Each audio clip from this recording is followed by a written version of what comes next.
Behind the Scene with David Bedein, May 18th, 2020. Now reporting from the Knesset Gallery, and the day that Israel's Knesset, which is Israel's parliament, has reconvened after almost 2 years of not convening because of three consecutive elections which took place. And now the Benjamin Netanyahu, the outgoing prime minister, is also the incoming prime minister, who says this is his final term and he will be retiring in 18 months. Meanwhile, there are many serious issues Israel has to deal with. How it's going to deal with the coronavirus. 270 people in Israel have died so far from the virus. There's another 5,000 who have symptoms or are sick with the virus, but another 25,000 who got the virus and recovered. So there's several sides to the story. And how Israel is going to deal with the fact that it was priding itself as of only 2 months ago with only having 3 or 4% unemployment, and all of a sudden it's skyrocketed to 25% unemployment. In a country like this, where you have a population of 9 million and 1 million people out of work, it's very serious. And people are starting to get back to work, but the economy is only recovering slowly. All the incentives from the country, all the help that the government is giving is going to be now organized in a special coronavirus panel here. Another issue Israel is going to deal with is its relationship with China. It's starting to get a lot of negative feedback. Israel is starting to get a lot of negative feedback about its economic relationship with China. Now, several years ago, Israel ceased, actually 15 years ago, it ceased its defense and procurement of armaments relationship with China. However, Israel's port in Ashkelon, its port in Haifa, its train, its local train in Tel Aviv were all built by Chinese labor. And this is a situation where Israel's economy, tied into the Chinese economy, is causing a lot of exacerbation with Israel's allies in the West, especially the United States. Tomorrow, May 19th, there will be discussion about this in the Knesset. Another issue that's going to be discussed is what's called abroad the issue of annexation. It's really a not understood issue, which I'd like to explain right now. Yours truly is in Israel for 50 years, and I've seen everything. I worked as a social work professional, and for the last 32 years as an investigative journalist, running the Israel Resource News Agency and the Center for Near East Policy Research. And I've seen a lot. I've seen a lot of things happen, and a lot of misinterpretations of what's going on. Basically, Israel, because it grew so fast, it did not take the legal means it needs to take in order to protect its population. And in case there will be a demand that Israel withdraw from territory or whatever, what happens to people who live there? And as many people know, Israel withdrew from the area of the Gaza Strip and a certain part of the northern Samaria very quickly over a period of 2 weeks after 1 year preparation. And the people who lived in those areas in 26 thriving communities were all of a sudden deprived of their civil rights, their civil liberties, their human rights, and their area was taken over, at least in Gaza, was taken over by terrorists. And the people who face this situation have barely recovered mentally, economically, psychologically. And what the issue is going to be now is the application of Israeli law through annexation to 3 parts of Israel, which are very important.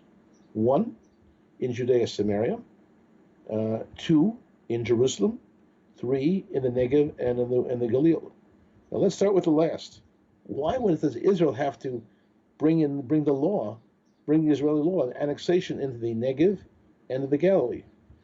People who are living in communal farms known as kibbutzim in the Negev are beginning to discover that if they want to privatize, they have a problem with the area there, because Israel, yes, allowed the Israeli law to apply there after the 48 war, but Israel also signed a deal in 1949 which did not give itself sovereignty over the area. As a matter of fact, Israel signed the Rhodes Agreement to end the fighting. It was an armistice that ended the fighting, or at least ceased the fighting from the 1948 war in 1949.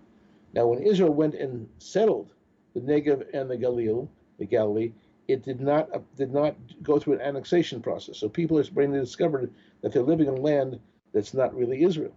So that has to be annexed. The second issue is Jerusalem. Israel's one thing that most people don't understand is that um, Israel has applied the Israeli law to Jerusalem, but a lot of the Jerusalem has not been annexed to Israel. Very important to understand that whereas the United States moved its embassy to Jerusalem in May 2018, it did not recognize the sovereignty over Israel of Israel over Jerusalem. Very important. Now, this is like a situation with, like, from the Vatican. The Vatican is sovereign in the control of its city, but is not. It's an independent entity, and with a very unique kind of a pattern. That's what we have in Jerusalem right now. Whereas we have had 3 grandchildren born in Jerusalem since Trump recognized Jerusalem as its capital, but did not recognize Jerusalem as part of Israel.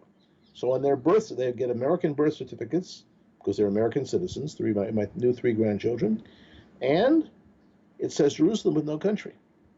So Israel has to make sure that it has a sovereign, independent part of Israel is Jerusalem. The third thing is in Judea, Samaria. Now, Judea, Samaria, this does not involve throwing Arabs out or anything like that, but the Jews who are living there, who have Israeli identity cards and pay taxes to Israel and all that, that they be guaranteed that they will be protected as Israeli citizens, so that what happened in 2005 cannot happen to them, that they would be protected according to Israel's civil rights law, property law, etc., and their land that they are living on in the 144 Jewish communities in Judea Samaria would be recognized as part of Israel. If it's not recognized as part of Israel, then if there's pressure from the U.S. or whatever to just get rid of a Jewish community, that can be done overnight with very little opposition. Now, we know, well, a lot of people don't understand what happened in 2005, but there was a rabbi named Rabbi Shar Yeshiv Cohen, who was the chief rabbi of Haifa and very close friends with Arik Sharon, then the prime minister. And he went to see the prime minister Sharon and said, why are you, I want to say Sharon, not Shamir, Sharon, and asked him, why are you doing this? He said, and he pulled out a classifier of documents, of letters from the U.S. State Department demanding that all the Jews be kicked out of the area of Gaza known as Gush Katif, the Jewish area of Gaza. And it was an American decision, and Israel went along with it. They didn't really tell the Israeli people this was an American pressure, because it had been revealed to the Israeli public about the Americans pushing Israel so far, then the opposition to the withdrawal from Gaza would have been stronger, much stronger, because not only a withdrawal of citizens from Gaza, but also a retreat of the entire Israeli army based there, and also handing over bases to people that are basically terrorists and who would be using those bases from which they would attack Israel. So that is the background to a lot of the nervousness of people living in Judea Samaria, the 144 Jewish communities, in terms of what's going on, what will be their future. So if they're not recognized as part of Israel, and if their property rights aren't recognized, if their civil liberties and human rights are not recognized, then tomorrow morning the U.S. can come in, or whoever would be influential at that time, and say, okay, get rid of this community, because we don't want it there. And this protects those people. It's very important. In a program in the near future from this, when we're outside the Knesset, I will take behind the scenes with David Bedein to the hill overlooking Jerusalem known as Beit Jala, facing Gilo, the same word, Beit Jala, Gilo, coming from the word rejoicing in Jerusalem. Israel has annexed Beit Jala from what's called Judea Samaria or West Bank, and didn't cause a lot of fuss. Why did they annex it? Because armed PLO people were firing on Jerusalem from Beit Jala, so there was no real opposition. This is not being explained in the world, in the media, certainly not by Israel. Israel, the way Israeli foreign policy operates, is very often establishing facts and not explaining why the facts are being established. This is very important. Again, there are neighborhoods in Jerusalem where there's been building stoppages. Why? because the world does not recognize Jerusalem as part of Israel. And that has to be addressed.